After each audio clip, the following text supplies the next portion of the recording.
Info Uncle Search Learn Spread. क्या आप जानते हैं कि ईरान का सबसे ताकतवर नेता, जिसके एक फतवे ने दुनिया भर को हिला दिया था, उसकी जड़ें इंडिया के एक छोटे से शहर बाराबंकी से जुड़ी हुई थी।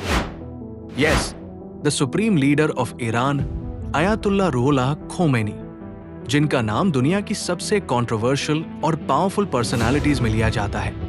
उनके दादा जान सैयद अहमद हिंदी असल में उत्तर प्रदेश के बाराबंकी जिले के रहने वाले थे। उनके दादा ने ब्रिटिश ऑपरेशन के टाइम इंडिया छोड़ दिया और हिजरत की नजर्स इराक की तरफ, और तब से उनकी फैमिली ने अपना लक़ब बना लिया हिंदी। रूहुल्लाह खोमेनी का जन्म 24 सितंबर 1902 को हुआ।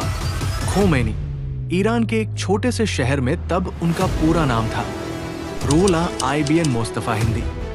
उनके पिताजी आयतुल्लाह मोस्तफा हिंदी एक रिस्पेक्टेड इस्लामिक स्कॉलर थे, लेकिन जब रूहुल्लाह सिर्फ 5 महीने के थे तब उनके पिताजी को एक लैंडलॉर्ड के खिलाफ आवाज उठाने पर मार दिया गया। बचपन में मां हाजिए खानुम और उनकी बुआ ने उनकी परवरिश की। बचपन से ही रूहुल्लाह में जिद्द, जज्बा और सीखने की भूख थी। अर्क और कौम जैसे इस्लामिक एजुकेशन के मरकज में उन्होंने तफसीर, सिख, फिलॉसफी और मिस्टिसिज्म, इरफान का गहरा अध्ययन किया। जल्द ही लोग कहने लगे, ये लड़का एक दिन कुछ बड़ा करेगा। रूहुल्लाह ने सिर्फ किताबें नहीं पढ़ी, उन्होंने जमाने की नब्ज को समझा। पॉलिटिक्स, सेक्युलरिज्म और वेस्ट की दखलकाशी से वो नफरत करते थे। उन्होंने अपना पहला बड़ा किताब 1944 में लिखा, काशफ अल असरार, जिसमें उन्होंने रेजा शाह के सेक्युलर रिफॉर्म्स की खुली आलोचना की। 1963 ईरान के शाह मोहम्मद रेजा पहलावी ने जब व्हाइट रेवोल्यूशन शुरू की, जिसमें लैंड रिफॉर्म्स, वुमेन्स राइट्स और वेस्टर्नाइजेशन का प्रोपेगेंडा था, तब खोमेनी ने सबसे पहली बार खुल्लम खुल्ला विरोध किया। एक हिस्टोरिक स्पीच में उन्होंने शाह को अमेरिका का गुलाम और इजराइल का साथी कह दिया। इसके बाद उन्हें तुरंत अरेस्ट कर लिया गया। पूरे ईरान में दंगे भड़क गए, कई लोग मारे गए, लेकिन अब आवाज उठ चुकी थी। उन्हें एग्जाइल में भेज दिया गया, पहले टर्की, फिर इराक के नजश और आखिर में फ्रांस के न्यूफले शैटो। खोमेनी ने कभी चुप्पी नहीं साधी। एग्जाइल में रहकर उन्होंने कैसेट टेप्स के जरिए अपने सर्मन्स ईरान में भेजने शुरू किए। उनके हर मैसेज में एक ही बात होती थी, इस्लामिक रेवोल्यूशन। उनका थियोरी था वेलायती फकीर, जिसमें कहते थे कि किसी भी इस्लामिक कंट्री में सुप्रीम पावर किसी स्कॉलर या क्लेरिक के पास होनी चाहिए, नॉट अ किंग। ईरान के लोग उनकी आवाज में अपना भगवान देखने लगे। और तब एक ऐसा वक्त आया जब शाह को ईरान छोड़ना पड़ा। 1 फरवरी 1979, 15 साल के एग्जाइल के बाद खोमेनी वापस आए तेहरान। उनका वेलकम कुछ ऐसा था जो दुनिया ने कभी नहीं देखा। 5 मिलियन लोगों का समुंदर उनका इंतजार कर रहा था। शाह का तानाशाह गिर चुका था।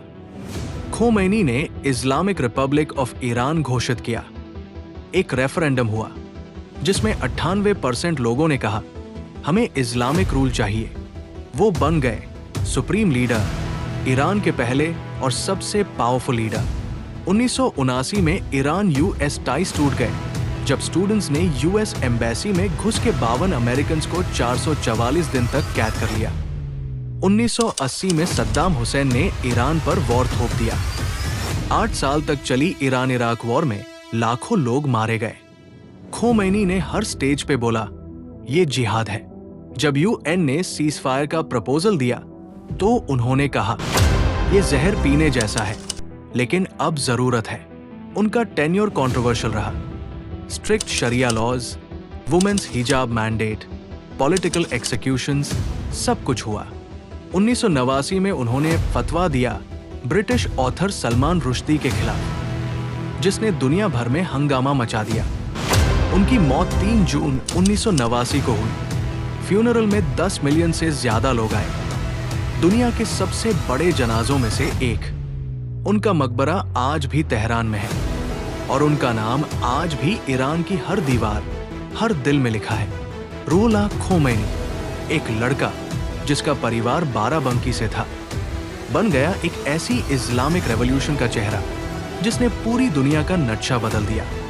उनकी कहानी सिर्फ ईरान की नहीं, बल्कि एक इंसान के इरादे, ईमान और आइडियोलॉजीज की है जो हर हदें तोड़ती है। The man who changed Iran, the voice that still echoes. Ayatollah Ruhollah Khomeini, 1902 से 1989। Thanks for watching Info Uncle. For more videos, like, share and subscribe.